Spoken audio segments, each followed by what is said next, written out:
So ito yung update mga ka-farmers sa 17 days simula po na nailipat tanim yung talong ko na Calixto F1. So nakasurvive ito mga ka-farmers sa bagyong Tino. So yung bagyong Uwan medyo malayo naman po dito yung epekto niya, puro lang hangin. Pero nung bumagyo po yung Tino mga ka-farmers no, nagsitanggalan po kasi yung plastic nito. So hindi naman lahat. So meron naman iba na natuklap lang tapos ibinalik ko. Medyo delay po yung kanilang paglaki dahil nga po sa bagyo. So nung linggo ito yung bali pangatlong abono. So bali same pa rin, Nitrabor at saka Unique 16. So nag side dress lang po ako nung linggo. So yung mapapansin nyo andyan pa po yung Unique 16, halos hindi pa masyadong natunaw. So nag side dress lang ako noon kasi kala ko tuloy-tuloy po yung ulan. Kaya napagdesisyonan ko na wag muna mag-drenching. Pero babanlawan ko lang po yan mga ka-farmers para matunaw po yung Unique 16. So ito po yung nangyayari kasi naapawan po kasi ito ng tubig mga farmers ng ano na to. Ayan. So meron siyang bagong ugat sana kaso delay na ito. Magkakaroon lang din at makakaroon ng sakit kasi yung una yung ugat hindi po napagpatuloy, nagkaroon ulit siya ng panibago pero magkakasakit pa rin to siya mga ka-farmers no, kaya palitan na lang natin to. So may mga natira pa naman akong punla doon na itatanim ko po dyan banda sa pinagtamnan ng sitaw. So marami pa kasi tayong ginagawa ngayon. So ito naman yung update sa unang tanim dahil bata pa to mga farmers at malambot pa po yung puno niya. So marami po dito yung namatay kasi nauga po ng malakas na hangin. So yung ginawa ko, pinagbubunot ko na lang kaysa sa hindi pa malaman kung makaka-recover o hindi. So yan po mga farmers.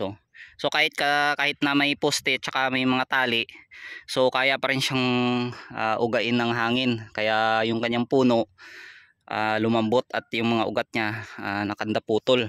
Kaya mas pinagdesisyonan ko na bunutin at palitan pa ng bago. So sayang kasi yung space niya mga farmers no, kapag hindi natin natamnan ng panibago. So marami kasi yung nabunot ko kaya inulipan ko na lang kahit malalaki na po yung iba. So dito naman sa kamatis ko, so marami yung namatay. So dahil naapawan din po ito kasi ng tubig. Pero yung iba naman dyan, may nakasurvive. So same din po sa aking bill paper na kakaunti lang. So ito po kasi yung nangyari dito mga farmers. So yung nalalanta siya. So hindi ko ito nabunot. Ayan o. Ayan, tingnan niyo mga farmers. So mamaya bunutin ko na lang yan. So kaysa sa ganyan po yung itsura niya. So hirap na po yan pa i-recover kasi magkakaroon pa kasi ng panibagong ugat yan. So mas okay na bunutin at tamnan na lang ulit ng bago. So ito naman na yung sitaw mga ka-farmers na medyo nakasurvive po ito. Ayan o. So tumaba na rin po yung damo pero kailangan na lang sprayan po yan ng glowpost para mamatay. Ayan o, nakasurvive po siya kasi nung lumakas po yung hangin medyo mababa pa lang yan at yung iba hindi ko po kaagad nilagyan ng trellis o papakyatan para safe po sa hangin. Mas okay na gumagapang pa po sila, so hindi sila mahampas ng hangin pero okay din naman dahil bata pa. So dito sa aking sili, so sayang marami na po sana siyang bunga mga ka-farmers. So ito po kasi yung hindi ko kaagad na lagyan ng mga stick o hindi ko na itali yung puno niya. So yung hangin galing sa bundok tapos galing na naman sa dagat. So hinampas-hampas po ng hangin yung kanyang puno hanggang sa nasira po yung kanyang mga ugat o nabali na yung kanyang mga puno. So ito po yung nangyari mga farmers. So ayan, talagang patay na siya. Yan o, wala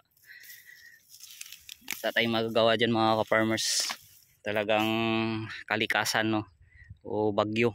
So mga ilang puno na lang po yung nakasurvive dito. So nasa konti lang din naman kasi ito, nasa 400 plus lang kapuno. Pero ewan ko kung may kalahati pang natira. So magkakaroon ulit siya ng panibagong talbos niyan mga farmers. Ayun, no? Ano, kakaroon siyang panibagong talbos. So gagawin ko na lang dito, alagaan na lang ulit ng abono para yung talbos yung panibago, yun na lang po yung tuloy-tuloy ulit na mabubuhay. So hindi rin natapos yung pagraton ko dyan mga farmers dahil masyado akong maraming inatupag na ibang trabaho, no. So tumaba na rin po yung mga damo dyan, pero nag-spray lang ako ng pamatay damo yan, malilinis yan. So update ko na lang po din sa inyo yung ampalaya ko mga farmers. So ayan, apektado din po ito mga farmers nung bagyong Tino. So yung mga talbos niya, yung iba nasira. So mabilis lang din naman pong makarecover itong ampalaya. Basta tuloy-tuloy lang po yung abono. At saka mabuti lang at hindi po sabay yung pagtanim ko nito mga farmers, kasi sabi ko nga hindi po sabay yung dumating yung binhi ko. So may mga nauna kaya naitanim ko po kagad. Kaya yung iba dyan, doon banda, maliliit pa. Kaya hindi po masyadong napiktuan ng hangin. So dito lang yung namumunga na at napipitasan ko. Siya yung masyadong na ano ng hangin. Pero sa awa ng Diyos mga ka-farmers, no. At nagbigay din siya ng magagandang mga bunga. Ayan, no. So nakailang bali pag napitas ako dito mga farmers, pang-apat na. So kaunti lang yung napipitas ko dahil nga po hindi po ito sabay. So hindi rin naman ito inabot ng 200 kapuno. So nasa ano lang siguro 180. Ayan, malilit pa po yung iba. So kaya sabi ko dili po yung iba na yan. So hanggang dito na lang po mga ka-farmers. Ito lang po yung update dito sa aking mga tanim.